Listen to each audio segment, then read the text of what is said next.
Hey everybody, Tim Albrecht here, and thank you for listening to the YFP podcast, where each week we strive to inspire and encourage you on your path towards achieving financial freedom. This week I had a chance to welcome a friend and colleague, Dr. Adam Martin, the Fit Pharmacist, to talk about 5 to Thrive healthcare habits. Highlights from the show include Adam and I talking through practical strategies you can implement to help you not just get by or survive, but to thrive.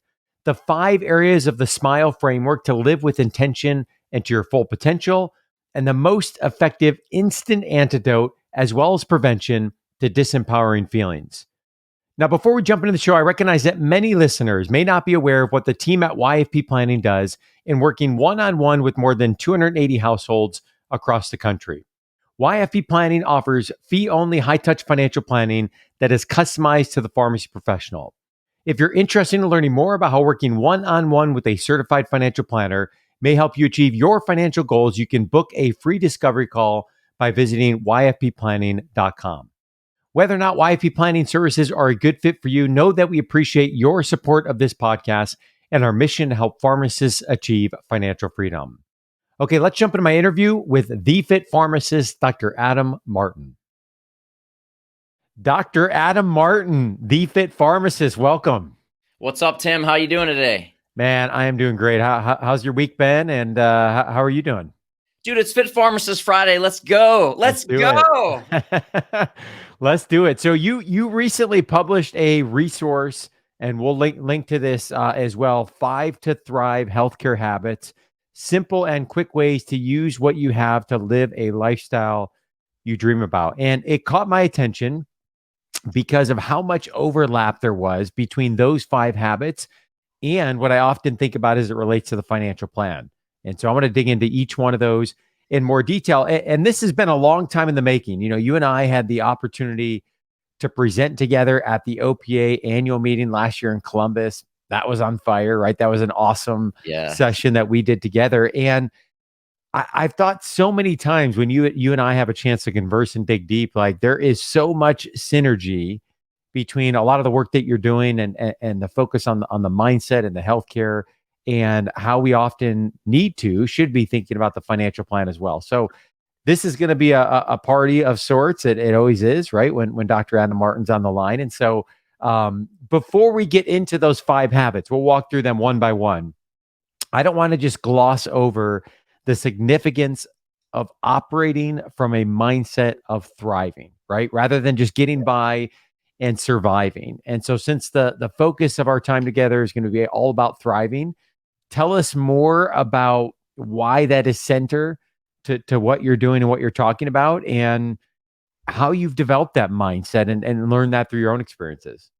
Absolutely, Tim. Well, first off, thanks so much for the opportunity. Like you said, it's always fire getting together, especially in person, but we'll roll with this. But yeah, OPA was awesome. First live event since COVID, I believe, for both of us in a long time. So that's kind of where that idea stemmed from, because there are so many overlaps with wellness and fitness and also your money, because you won't feel very well if you're broke or in debt, right? So it just kind of goes with that through line.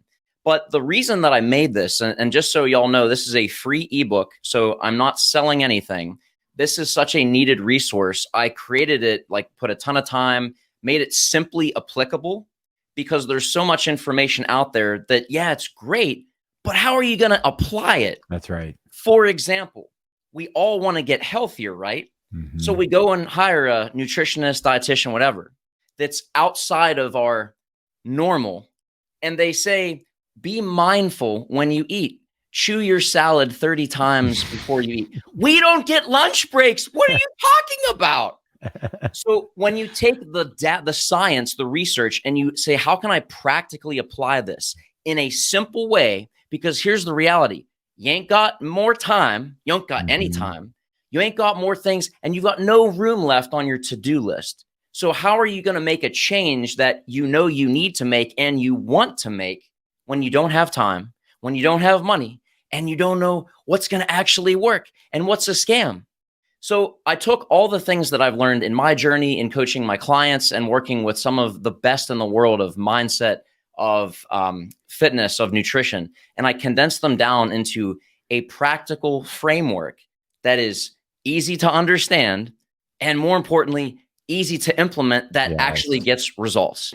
So that's kind of where that came from the need of burnout and stress and how do I manage a work-life balance. Yeah. There's such a need for it. That's where it came from. And that's why they call you the Tony Robbins of healthcare, right there, right? That is, why. And I think that, the practical implementation is huge. And we see this every day from the financial side. I live it, in my own personal financial journey. We can have these big, lofty goals with big numbers. Man, until we break that down to something that means something to us today, that we can put our arms around, that we can grasp, that we can implement, that we can get some momentum and wins on, those are just nebulous, big, scary goals that, we can have somebody coach us and say, you know what, Adam, you need $3.5 million in your retirement account to save. What does that mean, right? For today and how we can practically implement this. So I just love the synergy between the work that you're doing and what we're obviously talking about over at YFP. So let's jump into these 5 habits to thrive. And the acronym here to remember is the SMILE framework. Okay. That's right. S is shift your focus. M is move and groove. We'll talk about these each individually. I is identify the best you. L is let loose and celebrate. And E is electrify your spirit. So number 1, shift your focus. In this habit, you talk about how we often set a goal. It could be around losing weight. It could be around, healthier eating, connecting to our community. In our case, improving our financial situation. And despite knowing what to do, we don't do it. And the choices that we make that do or don't lead us to our goals often revolve around our state of mind. And so my question for you here, Adam, is why are we drawn into these negative thought patterns and habits that can put us in ruts and prevent us from achieving our goals, even when we don't want that to be the case? Excellent question, Tim. Why do we do that? We're like, it's like in the moment. We know we're not supposed to do this, but we're doing it anyway. So big picture, I just want to simplify this. The reason it's called the SMILE framework is that regardless of your nutrition, your job, your career, your personal brand, all of it, the reason you do anything is so that you become happy. You want a happy life. And what's the most characteristic thing that would kind of show that someone's happy? A smile. And while this might seem mute, it is absolutely true. Yeah. We all want to be happy. That's why we do anything. And by being happy, you smile. So the reason I did this is to make it simple so that you could see that you are focused on the outcome. You're focused on what you want. Oftentimes when we get overwhelmed or we're pulled in all these directions, for example, what do I do with my finances? The world's going in a recession. What do I do with this? What do I do with that? What's the best workout plan? What's the best nutrition plan? How do I manage stress? The question you have to ask is, what is your outcome? What do you want? And that comes right into your question, ironically, because that's the answer. The first kind of pin of that SMILE framework is S, to shift your focus. What you need to ask yourself is, what do I want? What is the outcome that you want? And if you reverse engineer that, it will lead you upstream to realize that it all starts with the quality of question that you ask. And to your point or question, again, the answer of why do we ask questions that get us so worked up, that get us so stressed out and focused on what's wrong? It's because that's our survival brain. Here's something that I want you to hear and understand. Your brain does not exist to make you financially successful, to make you happy, or to make you thrive or live your best life. Your brain exists to keep you alive. That's it. So when you're taking a financial risk for a potential gain, that is interpreted as dangerous, scary, threat to your survival. That's right. So your subconscious is going to hijack you and say, oh no, that could mean death. Let's not do that. Going to work out. That is painful, right? I mean, as literally tearing muscles. Yes. After not going for a while. Yes. That is painful. That is a threat to survival. So if whatever area of your life you want to improve, you inherently know that when you start that process, that it is uncomfortable. And we've all heard that phrase, nothing grows from comfort zones. So you have to recognize that you will have resistance from the good intention that your brain is trying to protect you. Yeah. So don't be hard on yourself and say, why is my brain so stupid? It's trying to keep you alive because that's what it's designed to do. So you have to identify the purpose. You have to identify what you want, and then recognize there's a gap there that is going to require your active participation. Yeah, and Adam, my mind is spinning with the financial connection here. So great example. I just mentioned a big scary retirement number before, right? $3.5 million. That often is not the question we want to focus on. So we've been trained societally through a lot of financial information commercials to ask the question of how much do you need in your bank account to retire, right? It's an important question, but it's not the question that we need to be asking ourselves, right? The question we need to be asking ourselves is, what does it mean to live a wealthy life, not just in dollars and cents? Yes. Right. And how can our financial plan support and get us towards living a wealthy life? And why do we even care about this topic of money to begin with? Money is a tool that derives value only because you and I and the rest of the world say it has value. Objectively, by itself, it does not have value, right? So why does money matter to you? What does it mean to live a wealthy life? And how can we support a financial plan that aligns with that? Because to your point about some of the pain, right? It's no different with our finances. If I say that I want to be able to save money for the future because of X, Y, and Z, and that's a compelling reason, well, guess what? That means I'm going to have to not spend it today to save it for the future. There's pain in that, right? There's pain. Exactly. And so I love how you focus, and again, we'll link to this so folks can download it and read it in its entirety. But you have a whole page, maybe 2 pages. I remember at least 1 page of questions that we can be asking ourselves, right? Better questions give us better information that we can live with more intentionality. And I think that's so important here when we talk about shifting your focus. So that's habit number 1, shifting your focus. Number 2 is we work through the SMILE framework. The M is move and groove. And you argue that this is the most effective instant antidote, as well as prevention to disempowering feelings. That's a pretty strong statement. Tell us more. Why is that the case? And what does this practically look like? Absolutely. So without a doubt, if you're in a funk mood, if you're scared, if you're terrified, the fastest way to break out of that state is to move your body. The fastest way. You can do it immediately. For example, if you ever had like an argument, a confrontation, or you've heard the phrase, go walk it off. There's truth behind that. So this comes to go like, well, if we just move, like, what are you saying? Like run away from your problems? Running away from your problems burns 0 calories, okay? But what you have to recognize is that when you move your body, you are changing your state. Yeah. So I'm not saying go run a marathon, but I'm saying if you are, for example, if you're out in public and I told you that I would give you 50 grand if you could tell me which of the people in public was depressed, I guarantee you could do it. You're not a psychiatrist. That's you ain't right. a therapist. You don't have ESP. But how can you see that? Because when they're walking, their head's down. They're walking slow. Their chest's in, right? They're kind of like this. From someone that has overcome that, I can tell you that's absolutely spot on. But if I to the other side, I say, what if I gave you 50 grand to identify the most confident person that you encounter? You can already see in your mind what that's like. They're walking with purpose and intention. Their shoulders are back, their chest's out. Maybe they've got like a little swag in their step. It's because that motion is inducing the emotion. And if you look at emotion, I don't want to feel bad. I don't want to feel better. I want to be happy. I want to feel fulfilled. Emotion is energy in motion. Yes. So to snap that, it's very simple. Change how you're carrying yourself, moving yourself. And now to the practical implementation part. Well, Adam, how do I just snap out of it if I'm had such a bad day, week, month? Music. Yes. Let me ask y'all a question. Have you ever worked in a community pharmacy or just been out in public and on the PA system, on the radio in the store, a song comes on, maybe some Gloria Estefan if we want to throw it back.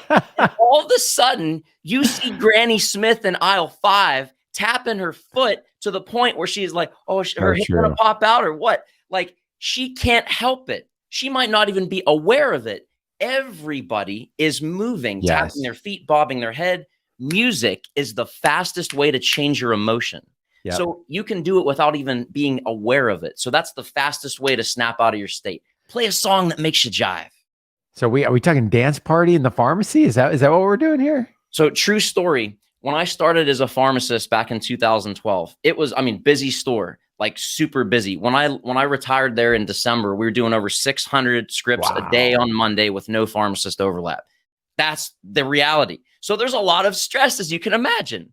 So in order to kind of refocus, I would actually create something free on Pandora called Happy Radio. So whenever I noticed stress coming, the levels of tension going up, I would literally play that. And that's where, if you ever heard the term club pharmacy, I coined that term back in 2012 because it's how you frame your environment. If you say, for example, I have to go to work today, how does that make you feel? Versus, I get to go to club pharmacy today. That's going to interrupt your state. What is he talking about? What? Like Sam's Club? Like what? Yeah. So you frame it and then you entertain it and you do something different. And that's how you kind of snap out of the norm so that you can re-script what you want to get. I love that. And, I think some people this is more natural than others. For me, it's music. You talk about in the guide, the idea of, creating your playlist, have it ready, right? Walking is a huge daily rhythm routine. It just provides, like, for me, some perspective, some space, and some peace of mind as well. So find that piece that really helps you. So that's number 2, move and groove. Number 3, the I in the SMILE framework, is identify the best you. What do you mean by this? Identify the best you, and how can individuals work towards accomplishing this?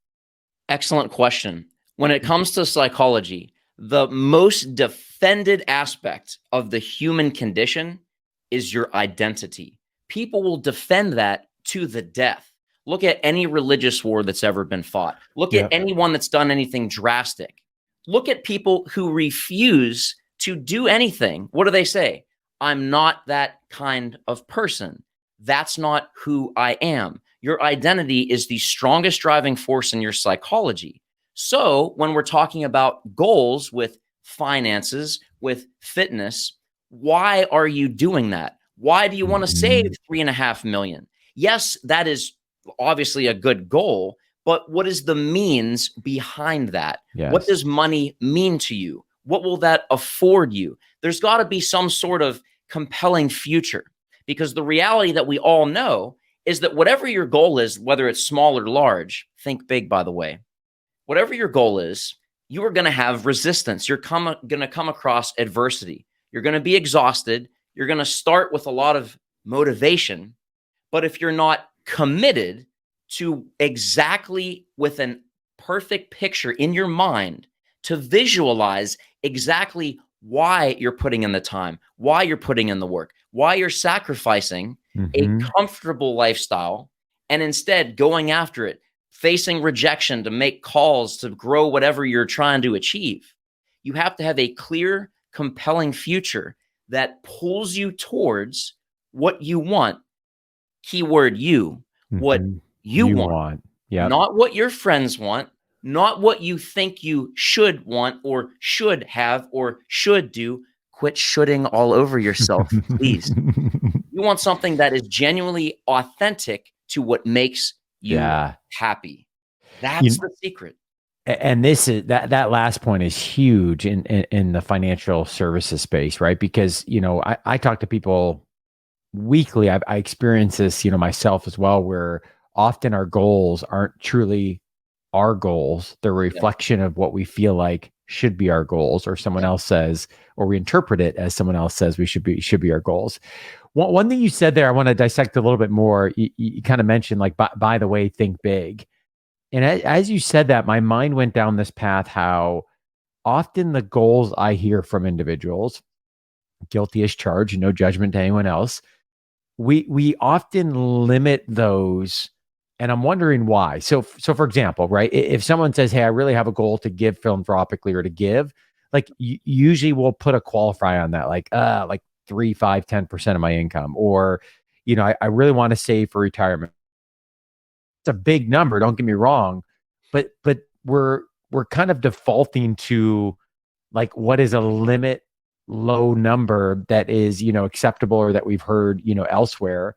And our mind doesn't naturally go towards, well, if instead of making $120,000 a year and I gave 10% of that, right, or $12,000, what if I made $500,000 a year and I need 30% of that or 40, like, why doesn't our mind go in that direction? Why are we kind of defaulting to this low norm, if that makes sense?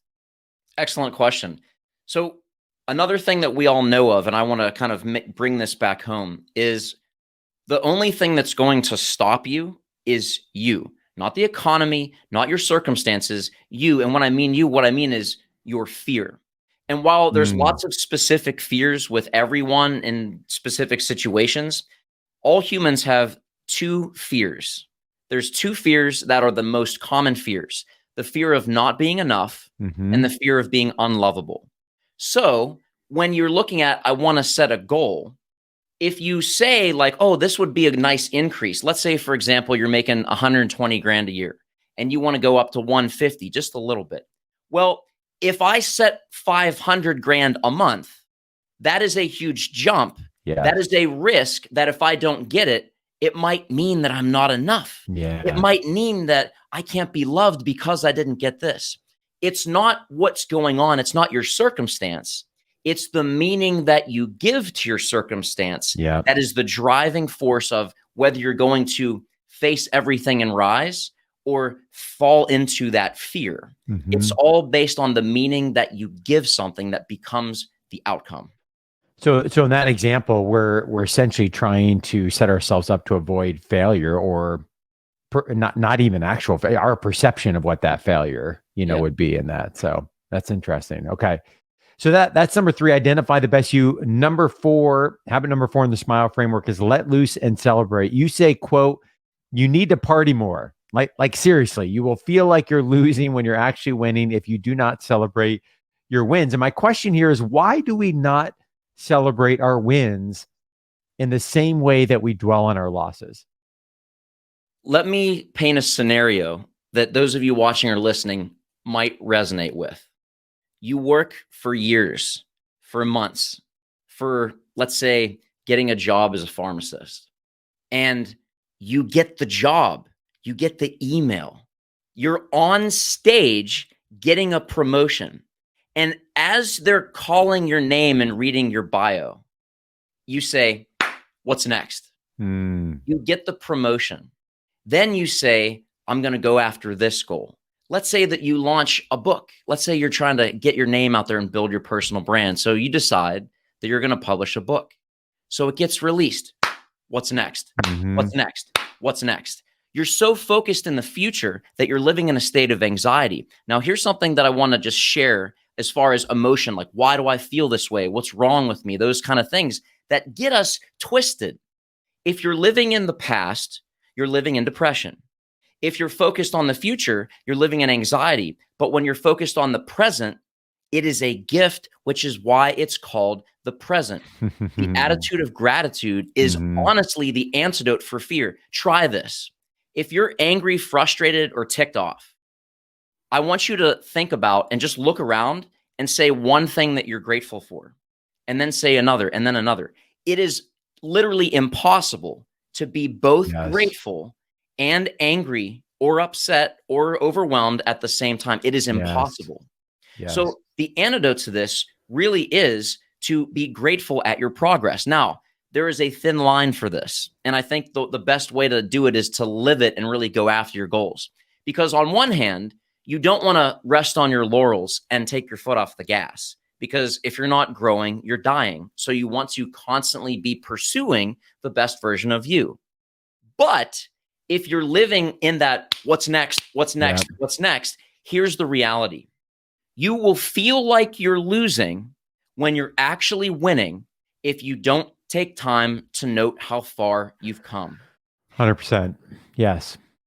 So that's really it. So you say like, oh, Adam, there's so much going on. Like, I don't know. How do I be grateful? I've heard this before. It's not practical, blah, blah, blah. So we're going to go with the grin, with the SMILE framework and stay on theme here. And I actually found this out of a necessity when I was in a really dark time in my life many years ago, because I heard this over and over and over from so many successful people. Gratitude is the antidote to everything, all this sort of stuff. So I woke up in an anxiety attack and I thought, how can I start this gratitude thing? So I was laying in bed and I said, what can I be grateful for right here, right now? So I just rolled my feet around like, wow, these sheets are really comfortable. I'm really grateful to have comfortable sheets. Wow, I'm on a comfortable mattress. I'm really grateful to have this mattress and not be laying on the floor. Wow, I have my own bedroom. I'm grateful to be in this bedroom. Oh my goodness, I own a house. Wow, I own a house. And it's in a neighborhood that's quiet. Just be quiet and listen. I can't hear anything. It's so quiet. I live in this city. So it became a ripple effect from wherever you are in the moment, state and feel and focus on wherever you are in the moment so that it's real. Yes. It's one thing to say that you're grateful for something that might have happened, but when you can be lying in bed and feel your soft sheets, it gives evidence and makes that real. When you're in your room and you like peace and quiet and you just listen to the silence, that is evidence that, yes, this is something I can be grateful for. So the acronym I made for this is to GRIN. It's the gratitude ripple in the now. So wherever you are, just pause and start thinking, like, do you have clothes on? Those probably, I mean, not everyone in the world has clothes, right? Are you standing somewhere that is safe? Is it raining outside, but you've got a shelter over your head? And just start where you are and ripple from where you are outwards and just watch what happens inside. That is truly the secret, but it's so simple. People throw it out like, oh, it's so simple. It can't fix my complex problem. The antidote really is that simple. And it's so simple that it actually works. Yeah, I really like that. And you and I have talked about this before. This has been transformative in my own life. So I am notorious for living in the future. We all do. Living in the present is not my jam. I will say I'm not a big dweller of the past. So that is something I'm grateful for.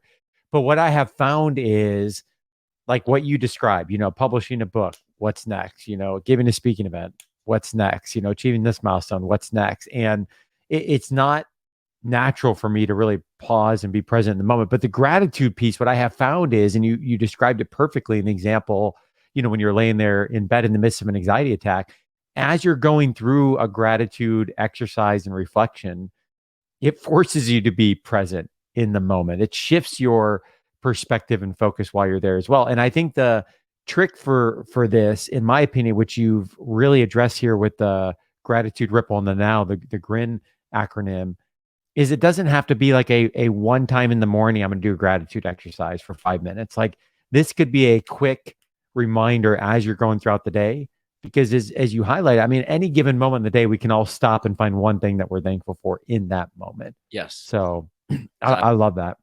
And one caveat to that, I don't want to say that thinking in the future is a bad thing. You want to always be planning. And this is one of the biggest sources of anxiety that pharmacists have. When you're in pharmacy school, your goal is to graduate and get a job. So when you graduate and get a job, if you don't have goals, you have a problem. And that's where a lot of pharmacy students transitioning to pharmacist life are. So I don't want to downplay how valuable forward thinking is. Just make sure that as you make those milestones, you pause, you note them, and you celebrate them however you actually can feel that celebration of your progress in the process. I love that. Great input. Number 5 in the SMILE framework is electrify your spirit. And it's clear as we're talking that consistency is the key here when we talk about the SMILE framework and the importance of a daily routine. You say in the ebook, stand guard at the doorway of your mind at the most critical time of the day, the beginning. Tell us more about why standing guard at the beginning of the day is that important, and what are some of the habits that folks can implement to help here?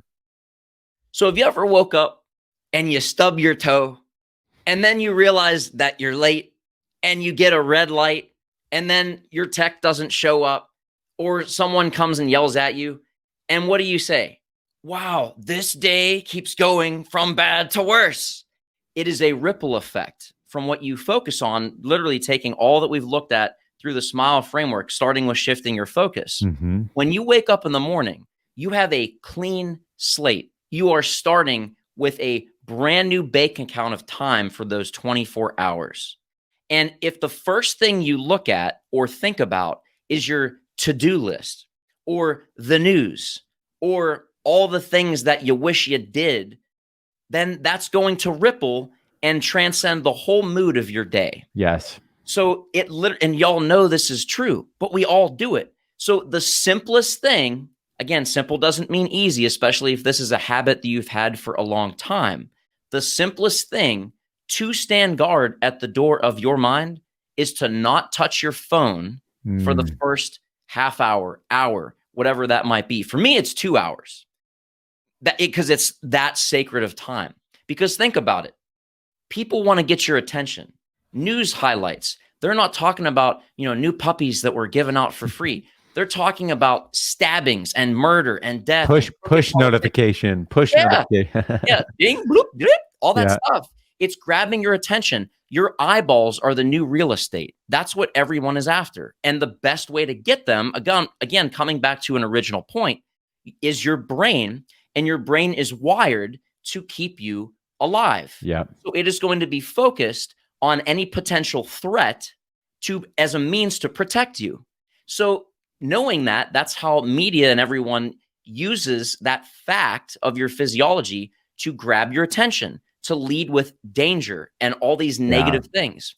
So if you can just give yourself an hour to, instead of let other people direct how your day is going to go, and really own your hour and decide and declare that I am going to fill the first hour, half hour, whatever you allow, that first fruit of your day needs to be given and stewarded in a way that it sets the tone and ripples you towards the compelling future that you want, instead of I have to avoid all this stuff that I don't want.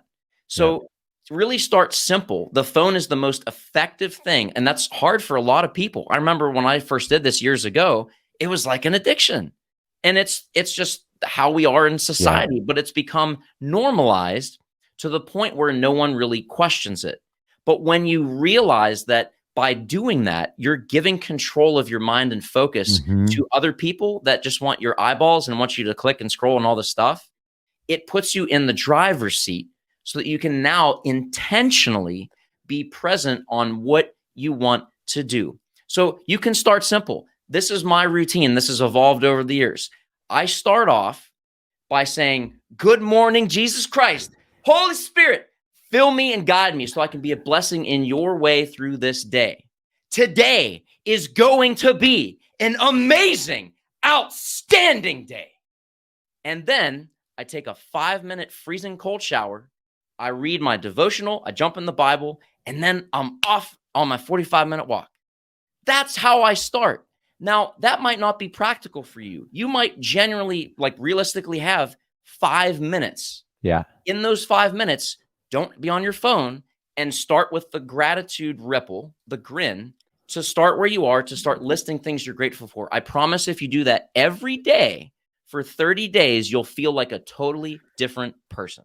Yeah, it's about winning the start of the day, whether that's 5 minutes or 3 hours, right? Some people, maybe there's more flexibility in time, whatever. Many folks, that's not the case. Winning the day and the momentum, and as you mentioned, the ripple effect that can come from that. I love that. And mine has evolved over time, and there's certain seasons where, I'm humming every day. There's other seasons where I kind of fall off track. You give yourself some grace, you get back on, but I consistently come back to a noticeable, palpable difference. And I'm sure Jess and the boys would say that they can see it as well when I start and win the day. Because what I have found, and, this has taken a while to really, I think, realize and work through, is that things can just begin to quickly unravel, and you throw your hands up if things aren't going in the steps I think they should go. And what I've realized, especially with my 4 boys, is that it is rare, very rare actually, that their behavior changes in any given day. It's my perspective, patience, and mindset coming into my interactions with them. When I walk out of my home office door, that first 2 to 5 minutes, which is on me and my responsibility, sets the tone for the rest of the evening. Yes. the rest of the evening. And, for the longest time, I'd kind of throw my hands up, a little bit of a victim mentality of like, oh man, they are so loud, Adam. They are so loud. Can't they just be quiet? And it's like, I remember having this conversation with my wife one time. It's like, man, they really don't change a lot in any given day. I mean, sure, there's a behavior thing here or there, but like it really is like my mindset, my preparation, my awareness. And that obviously is talking more about the second half of the day. But, same can be said, I think, for the first part of the day as well. So, yes. And Tim, you said something that was such a gem. I have to bring it to the forefront. You said, I have to give myself some grace. And I really want everyone listening to this to understand, embody, and implement that. Because if you're listening to this, your chances are you're not like, you're going after the best version of you. I mean, if you're listening to a podcast, if you're in this community, it's because you want more. You're destined to be more, to give more, to do more, to contribute, not just to improve your life, but to be an impact on those that you are blessed to influence. That's ultimate leadership, is influence.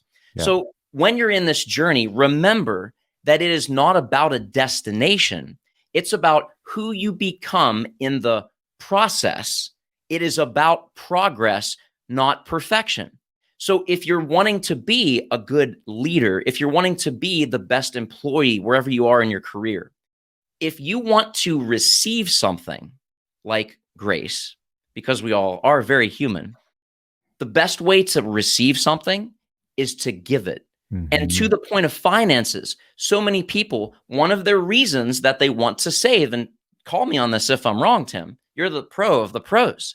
One of the reasons that people give to want to save money and make more is so that they can have more to give away. Yeah, they can contribute to their church, whatever it might be. True or true? True. Yep.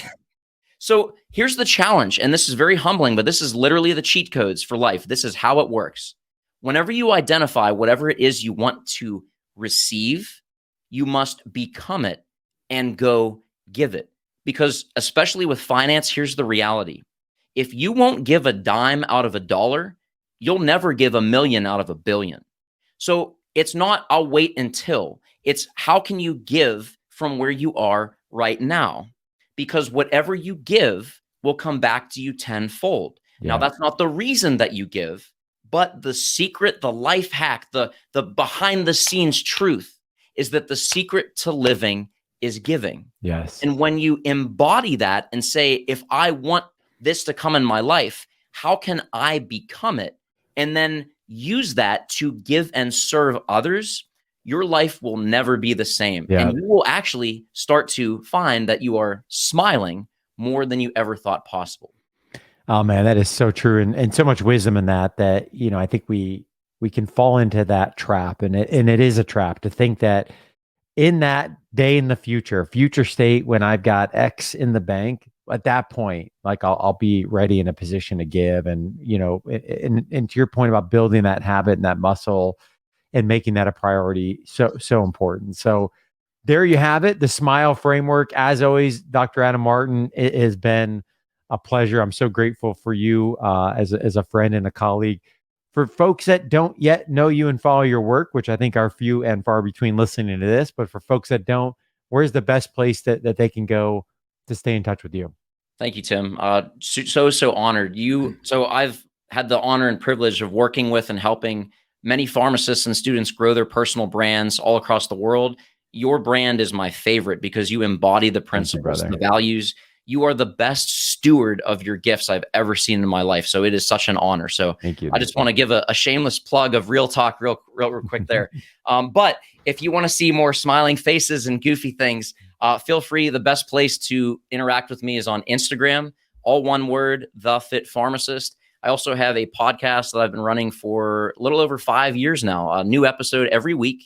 It is the Fit Pharmacist Healthcare Podcast. That's on your favorite podcast platforms, iHeartRadio, iTunes, Spotify, you name it, I'm there. So feel free to subscribe on there if you want more content. Also on LinkedIn. But yeah, feel free to interact and engage. But definitely make sure if you're not for some crazy reason following Tim and your financial pharmacist, because he has such a gift for connecting and nurturing people that have an incredible spirit and value within them that he invests and nurtures so that they can then become the people that go and nurture and gift them. Just an amazing quality that you have, Tim. And I'm just really inspired by you personally. So seriously, thank you for who you are and who you continue to become. Awesome, man. That means the world to me. It really does. So I really appreciate that. And I'm so grateful for you and I appreciate you taking the time to come on here. Thanks, Adam. An honor. Thank you.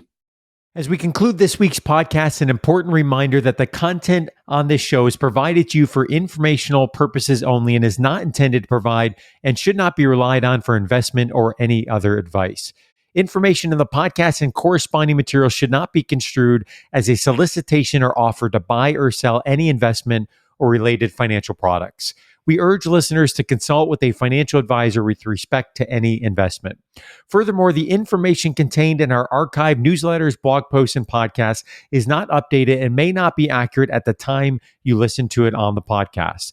Opinions and analyses expressed herein are solely those of your financial pharmacist unless otherwise noted and constitute judgments as of the dates published. Such information may contain forward-looking statements which are not intended to be guarantees of future events.